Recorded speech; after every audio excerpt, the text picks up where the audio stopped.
Hi guys, and welcome to this episode of Taste of Premiere. Guess what season it is?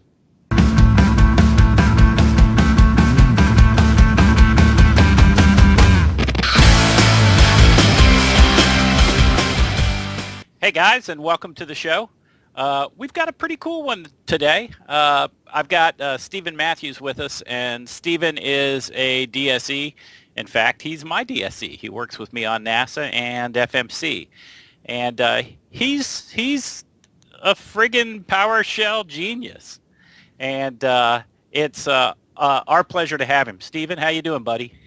I'm doing great. Thanks for that intro. Yeah. Setting the bar pretty high. Yeah, I mean every word of it, though. I mean, I've seen you do some pretty cool stuff with PowerShell, and I'm just amazed by it. And I think PowerShell is probably one of the coolest, most powerful tools that we have in our tools arsenal. And so I'm excited about today's show. Yeah, it's definitely my favorite tool.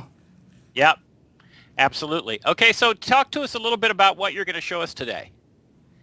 All right, what I want to show you is just the basics of finding PowerShell, where it is, and, going through how to find the commands from the old command prompt, where they're at in PowerShell, and then exploring commandlets and finding more commands to start using to really just expand your inventory on the commands and how to go about finding more of them. And then we'll talk a little bit about the difference between PowerShell version 2 and 3 and and the reason upgrading is important.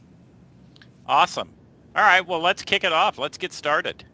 All right, so people ask me how I got started with PowerShell, and really it started with a conscious decision on my part a few years ago to stop using the GUI and to just start using PowerShell and see how far I could get. And it took a lot of time, a lot of investment. It took a long time to learn a lot of searching for how to build commands and how to pipe them together and do that. But what I found was, as I learned more, the skills I learned, 4 versions ago of PowerShell are still applicable today. And so that's how I kind of built upon it.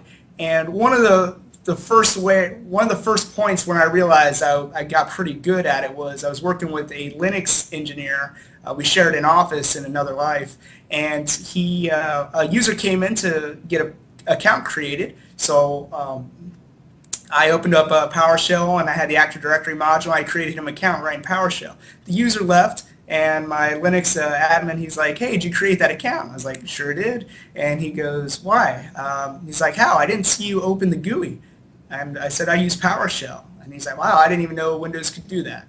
And so at that point, I really got excited and felt like, I can start using this as my regular tool. And so when I go onto these customer sites, what I find is people think that PowerShell isn't on their systems, that it's been removed from their corporate build, or that it just doesn't exist or it's not accessible to them. So I want to tell you that PowerShell started shipping, or it was created in 2006, and it shipped with Windows 7. So the odds are that it's there, and removing PowerShell is about as hard as removing the command prompt. So we're going to talk about some of the ways to find it. Usually if I go to a new system, I'll open up the search window and I'll type in PowerShell, and usually it'll come up here. There's ICE and some of the other modules I have. I have the Active Directory module, I have the Azure module. And then you can also do the Windows R for the run box, and you hit PowerShell there. It'll pop up because it's in the System32. I'm going to throw an exit command in there to get rid of this window. And then it's also, by default, it's in your Start menu. So if you go to your Start menu and Programs, Windows PowerShell. Now this Start menu folder has a space in it. I want you to pay attention to that. Here's your different executables. You notice that there's ICE and there's PowerShell, and then there's x86 versions as well. And then, of course, the actual PS home. This is a variable, and this is where it exists in the System32, Windows PowerShell version 1.0. Don't worry about that 1.0. It hasn't changed in the 5 versions I've had it. This Windows PowerShell, though, there is no space in that directory, so it can throw people off. And again, here's your exe and your ICE. What I'll do is I'll right-click it, and I'll pin it to my taskbar on a new machine. So what I have open right now is ICE.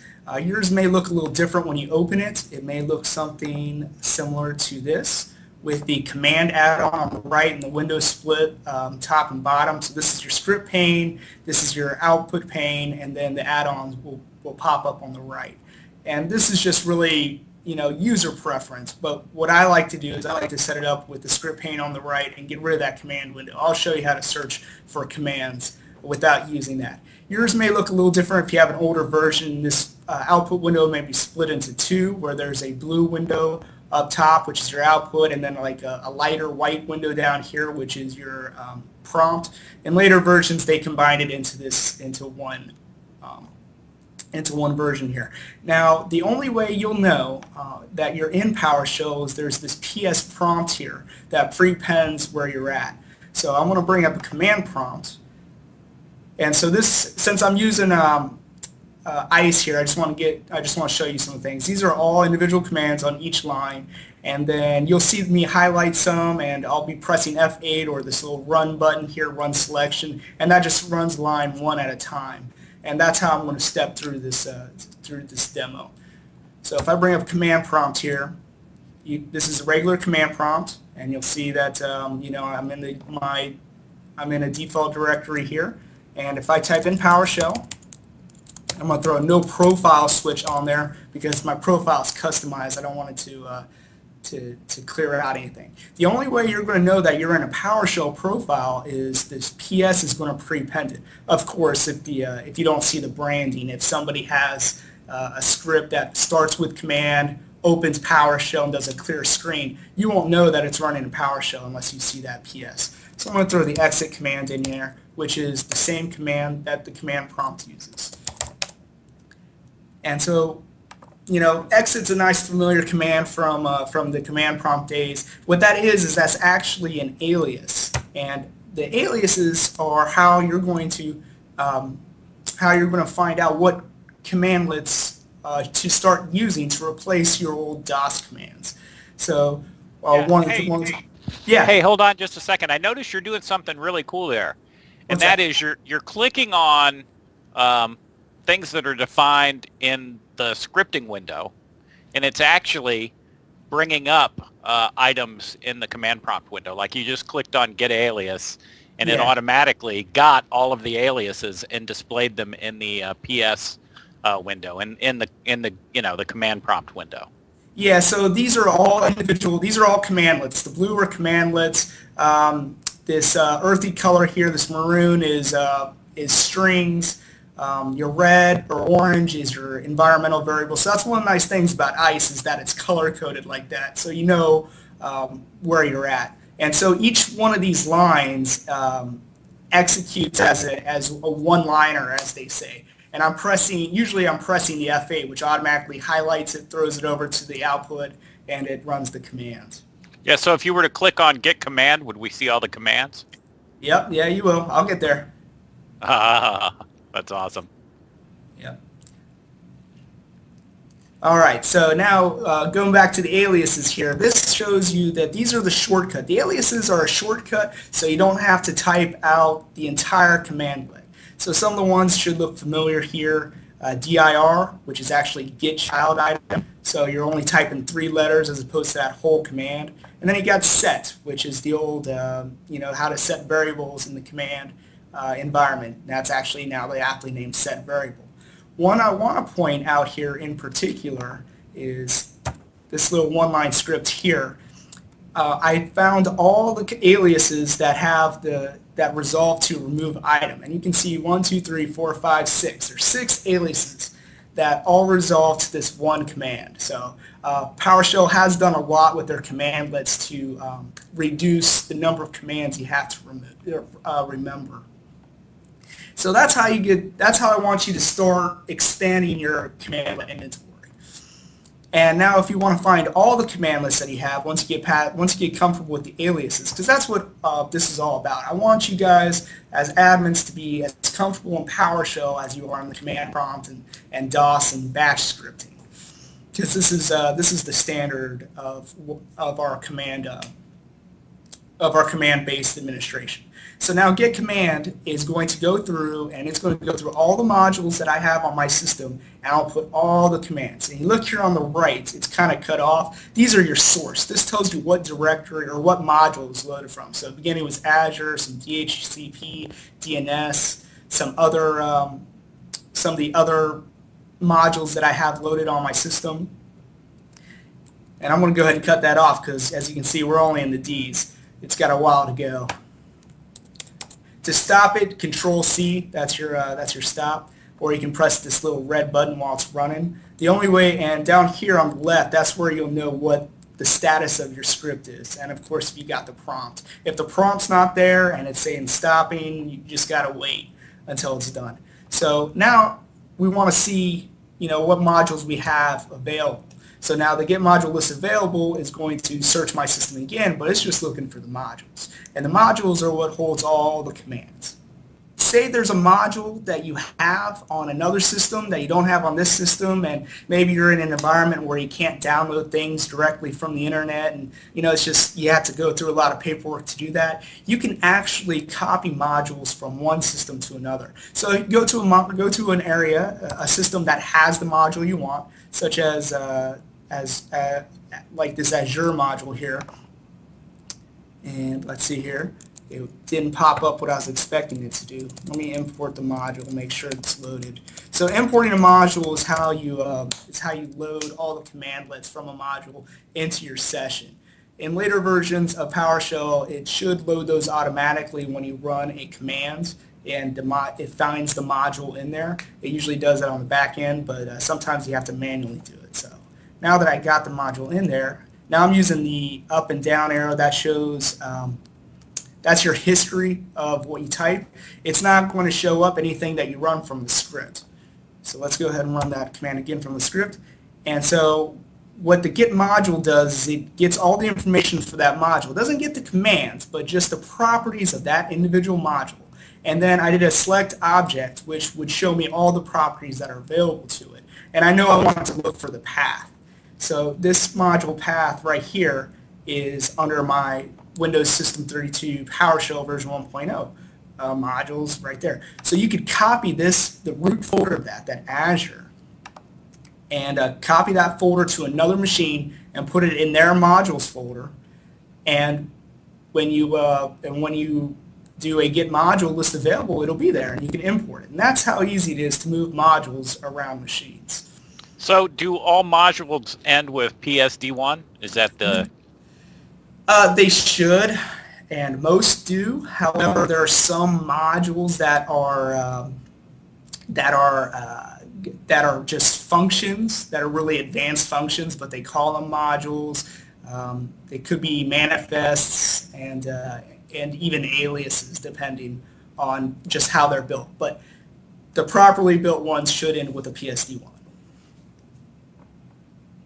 Okay, so let's just to make things simple. A module is essentially a big box that contains a bunch of PowerShell commands. Yeah, usually it's centered around a piece of software or a specific purpose. Like you have Azure commandlets, you have Active Directory commandlets. So all those commandlets for Active Directory, they put them up into they combine them all into a module and distribute it that way. Think of it as like a zip file full of commands. So I install application A, and it automatically puts its PowerShell module in, if it has one, in the modules directory. Is that the way it works? It should, but some don't. Some put them in. Let's see here. Some put them in the program files directory along with the rest of the software. The safest place to put it, though, is in the PowerShell 1.0 modules directory. Now, I'm going to show you here this PS module path directory, or variable. That's why it's orange. This shows you all the default directories where it'll search. And this output's kind of choppy, so it looks like it's a bunch of strings put together. And I'm going to check to make sure that this object is a string by using a get member. So if you run the output of a variable through this get member, it'll tell you how it's encoded. In this case, it is a system string, and the system string has all these methods, which are ways you can interact with the string. What I'm going to do is I'm going to use a split command, which uses a particular character as a separator.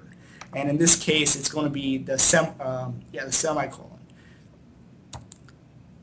And so these are the default paths where the Git module is going to look. So if a module is anywhere in these directories or nested below it, it'll find it.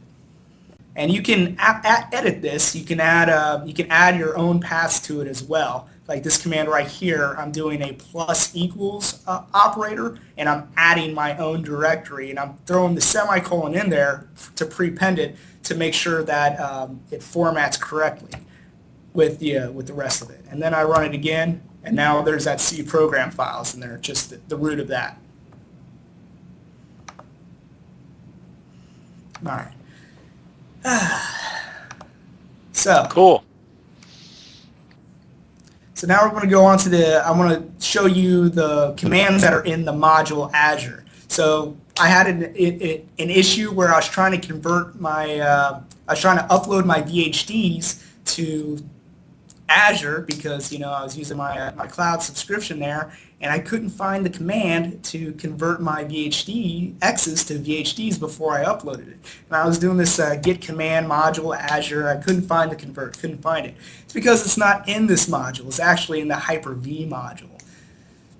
So, and that's some of the things you gotta realize. But what was in the Azure was the add VHD disk, which is the command I needed to actually do the upload, not necessarily the convert. So I'm going to show you how to search for commands in a little bit. But let's talk about the PowerShell version that we have. The easiest way to find out what version of PowerShell you have is to run this git host command. And I'll put out the version right there. I'm running 5.0, running the production preview, even though the RTM just got released. I haven't gotten around to installing it. So that's just the basic version info. There's more version info in a variable called version table.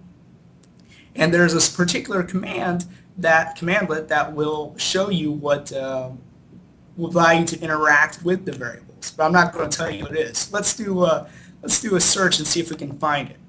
If you do a git help variable, usually that second that parameter, where in this case variable, it will do a search. It'll go through all the commandlets and all the modules, and it'll pull up all the commands that have that word in there. It didn't work in this particular case because variable is actually a provider. So it has its own definition. So if git help can't help you, you can use the git command. Now, git command here, it's going to output. I'm not going to run the whole thing because it took a while, but I'm going to do a measure object. And this will tell you how many commandlets that you have to look for to find the one that works with variables. This is really cool, man. Yeah. So it looks like I don't know how much time I'm going to give it here, but on my particular system, because I have more than just the vanilla PowerShell, I got the Azure commandlets, I got the RSAT tools, which has Active Directory commandlets and a few other things. I have about 3,700 commandlets to run, to look for, to find a commandlet that works with variables. Now, I just happen to know that the command I want to use is in the Windows PowerShell utility. So if you know what module it's in, you can actually see here it's stopping, and I don't have my prompt. That's how you know that you have to wait. And I can do a measure object there, and cutting it down to that particular module brings it down to about 100 some commandlets to look for. But the best way to search for commandlet, if you don't have git help, is to use the git command. Now, the git command, that's that same command we've been talking about. It's got a noun parameter, which will search for the second half of the commandlet name. So the commandlets start with a verb dash singular noun, and that's how they're built. And there's a list of approved verbs. You can run git verb, and this will show you the list of the verbs that have been approved by the PowerShell team to use in in the environment. And that is the verbs you'll be using when you start building your own functions and naming your own script. You want to get into a habit of using those approved verbs. And they have different categories of the verbs. Some are common, like get, set, show. And then some are more specific, like connect, which is actually under the communications group. So if you're trying to join two strings together and you wrote a script that does that, you don't want to call it connect because it's got the wrong connotation. Connect would be something where you're testing connectivity to a remote resource. You would want to use the join verb, which is under the common category. And so why is that? Why would join be better than connect? Is it just syntax, or? It has nothing to do with the syntax. It's just it provides a common reference point for the entire PowerShell community. If I see a command, if I see a custom script somebody wrote that starts with connect, I can automatically assume that it probably has to do with remote connectivity to another resource. As opposed to if I see something that says join, I know that it's probably working with strings to do whatever the commandlet does. Makes sense. I was talking about the get command that with the noun parameter, and we're putting the variable word in there. So now it's going to search for all the commands with the second half, the noun, that has the word variable in it. And I'm not going to let that finish, but it comes up with 5. So you go from 3700 to 109 in the module to 5 if you use this get command with the noun. And get command also has the parameter verb. So if you want to find all the get commands or all the set commands, you can do it. You can use that too. All right, so if we found the command that we want to do, get variable. This shows all the variables that are currently defined in this session, and these are the names of them. Now, the one we're looking for to find out more information about PowerShell version is PS version table, and you can see that right here, PS version table. And then you see that it's got this. It's got these curly braces. Curly braces tell you that the information in it is a hash table, which means it's got a bunch of properties, and the properties themselves have values. So if we do a get variable on that name, just to pull that one out, so get variable name PS version table, it returns just that one variable of all the variables that are defined, but the value is still in this hash table, format. So what we can do is we can look for a parameter inside the get variable to see if there's something that will help with that. So if I run a get help, you can run a get help and then a get variable, or the commandlet that you're looking at, and it has a few switches. The ones you'll probably use the most is full, which will put out all the information, description information, all the parameters, and all the examples. And then you can put a couple of localized parameters, such as examples, which will just show you the examples of how to use that commandlet, and then the parameter function, which is what I put in here. And this will show you all the parameters that this particular command uses. So things like exclude, include, a few other things. And then when we go down here, we see there's a value only. It gets only the value of the variable, which that sounds exactly what we want. So now we've built this commandlet out. We went from get variable to get variable name PS version table to value only, and it returns that information. So that is the proper way to go and find your variables. Now, variables in PowerShell are defined with the $sign. And so you can call it directly by just typing $variable, and it's the same information. And you can also set your own custom variables using the equals operator right here. So I'm going to set my variable foo to bar, and then we'll run a get variable on it. And there it is, foobar, right there. And I just defined my own variable. Now, so these are the variables that are in this session. Now there's environmental variables, and the environmental variables are in a different place. It's actually in a PS drive called env. So if we do a get PS drive, this will show you all the different PowerShell or provider drives that PowerShell knows of. and you can use get child item and file system type commandlets to access these systems. So there's alias, which I showed you the get alias. You can do a get child item on the alias instead of just get alias. I don't put out the same information. env, that will show you all the environmental variables, and then functions. And look at these, HKCU and HKLM, you recognize those?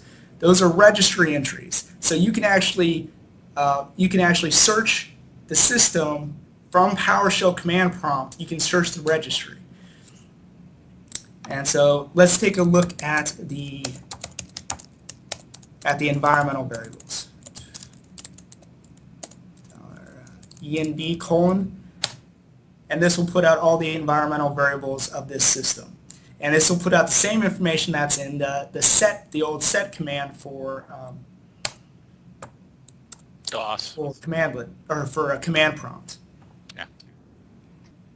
All right, so here are all the all the environmental variables that are under that env PS drive. So these should look very familiar. They're all the same ones from the set command from the command prompt. You have your user DNS domain, your user name, your user profile, a couple other things, home drive, home path, and just to check, we're going to do a command/c set. So what this will do is, if you just type set in PowerShell, it'll automatically search the aliases first, and then its commandlets, and then it will finally go back to and look for an executable. So if I was just to type set, which is the old command prompt for displaying the variables, it's actually going to default in PowerShell to using the set variable command, which is the alias set is for. So what we're going to do is we're going to throw command/c in front of it, which tells it to run it as a command from the command prompt. And as you can see, it puts out the same information. Oh, that's really cool. Hang on just a second. So that's kind of neat. So I can throw cmd in front of anything, and it'll just launch the command prompt command? Yeah, command, the /c, and then the command. Oh, that's cool. Yep. And so I'm just going to compare the two real quick. This should show me we got 46 in the first one, the get child item env, and then we have 47 in the command/c. So there's one variable that's different between the two. And so you can do that with all those PS drives. So I got a little one-liner here for the get PS drive. And what it's going to do is for each one of those PS drives, it's going to display the name, which is going to be right here. And then it's going to get one item from that and display it. So the first one it did, the first PS drive here is alias. The first alias command is the %, which translates the for each. The next one it did was the file system, I believe. Yep, C drive. And the first item in there was my modules directory. And then it went in and found a cert under my cert, and found the first environmental variable, which is the all users profile, and HKCU and HKLM, the first registry entries in there. So that's using the get child item and then you put in the PS drive : / and your path. And you can start getting it. You can access the registry commands directly from the command line. All right, so now I want to talk to you about... that's awesome. Yeah, I want to talk to you about the versions between the PowerShell versions, which is so aptly important considering that PowerShell 5 just went RTM. So I wrote a custom script here, which you won't see because it's in my own personal directory called compare PS version. And I want to compare version 2 and 3. What it's going to do is it's going to pop up two windows, run a bunch of commands, and then I'm going to point out the information between them.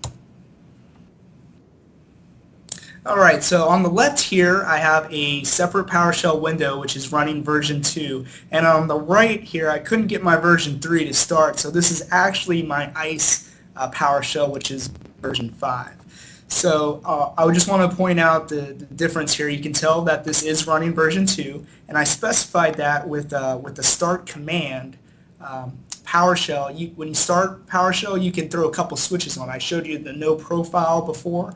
You can also throw a dash version 2, 3, 4, 5, and that will start in that version. So this one started with the dash version 2. And you can go in here and you can look at the PS version table, and you'll see that you're all in the 2s, the version, the stack version, and the remoting. Mine over here is going to have the 5s, which you saw earlier. And then some of the things we're going to look at here, I'm not going to run it because the commands don't seem to come back right now. But the get module list available all, it returns about 6,700 modules. And that's not just modules. That's, like I said, it's modules, functions, and a few other things, and individual scripts. And then the get command only returns 410. On my version 3 and 5, it returns 3,700. So that shows you the difference in some of the back-end stuff when you run a get command. PowerShell version, starting with version 3, will go through all those modules, pull out all those commands automatically. And now I wanted to show you some of the formatting that happens here, the difference between 2 and 3. So if I'm on 2 here and I do a get command, I have my tab completion.